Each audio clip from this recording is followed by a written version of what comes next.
My channel Lakshmi Ramana recipes. ఈరోజు మనం మంచి రుచికరమైన టమాటో చారుని ఎలా తయారు చేసుకోవాలో చూద్దామండి. ఇక్కడ కొన్ని ఇంగ్రీడియంట్స్ పెట్టానండి, అవి ఏంటో చూద్దాము. ఇక్కడ నేను బాగా మాగిన టమాటో పండ్లని ఒక 5 తీసుకున్నాను. టమాటోలు ఎక్కువ వేస్తున్నాం కాబట్టి, టమాటో చారు కాబట్టి లైట్గా చింతపండు వేయాలి. చూడండి, ఇంత చింతపండు అయితే సరిపోతుంది. చిన్న నిమ్మకాయ సైజు అంతా చింతపండు అండి. అందులోకి ఒక 3 ఎండుమిరపకాయలు, 2 పచ్చిమిరపకాయలు, 1 టేబుల్ స్పూన్ జీలకర్ర, 1 టీ స్పూన్ మిరియాలు, కొద్దిగా కరివేపాకు, కొంచెం కొత్తిమీర, ఒక పెద్ద వెల్లుల్లిపాయి, అలాగే రాళ్ళుప్పు. ఇప్పుడు మనం తయారీ విధానం చూద్దామండి. ఇప్పుడు టమాటోలన్నింటినీ ఈ విధంగా ముక్కలుగా కట్ చేసి ఒక గిన్నెలోకి తీసుకోవాలి. ఇందులో కొంచెం కరివేపాకు వేసుకోవాలి, అలాగే కొద్దిగా రాళ్ళుప్పును వేసుకోవాలి. ఇప్పుడు ఈ టమాటోల్ని మిక్సీలో కాకుండా ఇలా చేతితో బాగా మ్యాష్ చేసేయాలి.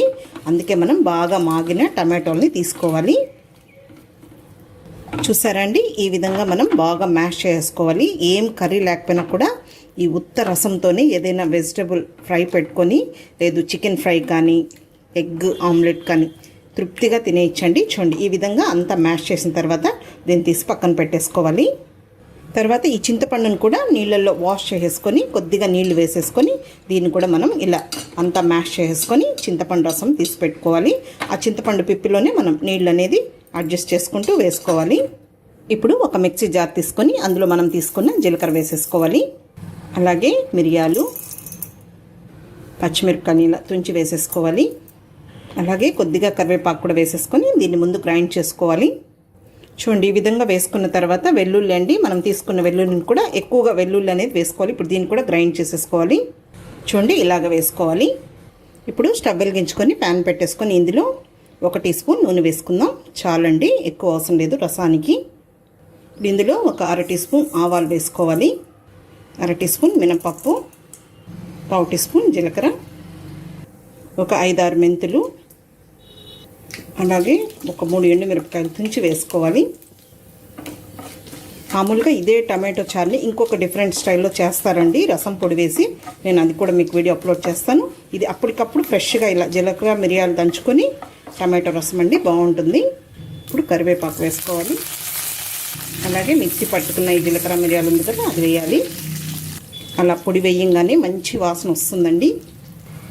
ఇప్పుడు దీన్ని 1 నిమిషం ఫ్రై చేసుకోవాలి. ఇప్పుడు ఇందులో ఒక 1/4 టీ స్పూన్ పసుపు పొడి వేసుకోవాలి,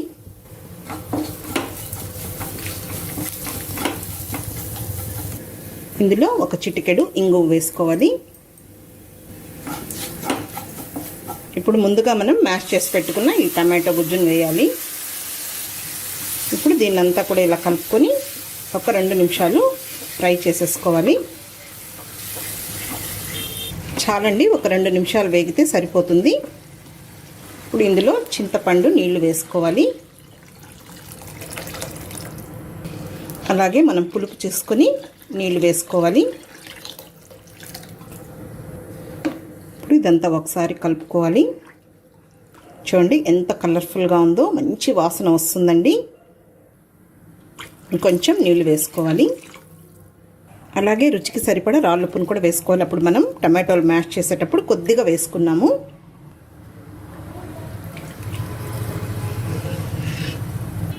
ఇప్పుడు కొత్తిమీరని వేసుకోవాలి.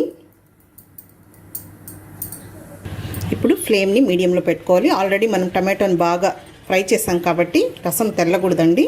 ఇంకొక మెథడ్లో అయితే మనం టమాటోని ఉడికించి ఆ పిప్పంతా తీసేసి చేస్తాము, కానీ దీనికి బుడగలు రావాలి. ఓకే అండి, చూడండి, మెల్లగా బుడగలు వస్తున్నాయి. రసం తెల్లకూడదండి. ఈ విధంగా చేసిన రసము టేస్ట్ మారిపోతుంది. ఓకే అండి, చూస్తున్నారా? చూడండి, ఈ విధంగా వస్తుంది కదా. ఇప్పుడు చూడండి, ఈ విధంగా ఉడకడం స్టార్ట్ అయ్యేటప్పుడు వెంటనే స్టవ్ ఆఫ్ చేసేసుకొని ఇలా మూత పెట్టేసుకోవాలి, వాసన పోకుండా.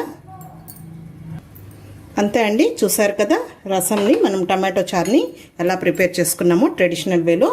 కాబట్టి తప్పకుండా ట్రై చేయండి, వేడివేడి అన్నంతో తినండి, సూపర్ టేస్టీగా ఉంటుంది. మీరు ఏదైనా చెప్పాను కదండి, వెజిటబుల్ ఫ్రై కానీ చికెన్ కానీ ఎగ్తో కానీ ఒకసారి తప్పకుండా ట్రై చేసి చూడండి.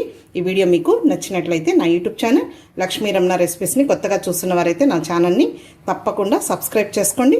నచ్చితే లైక్ చేయండి, షేర్ చేయండి. ఒక మంచి వంటతో మళ్ళీ కలుద్దామండి. నమస్తే అండి.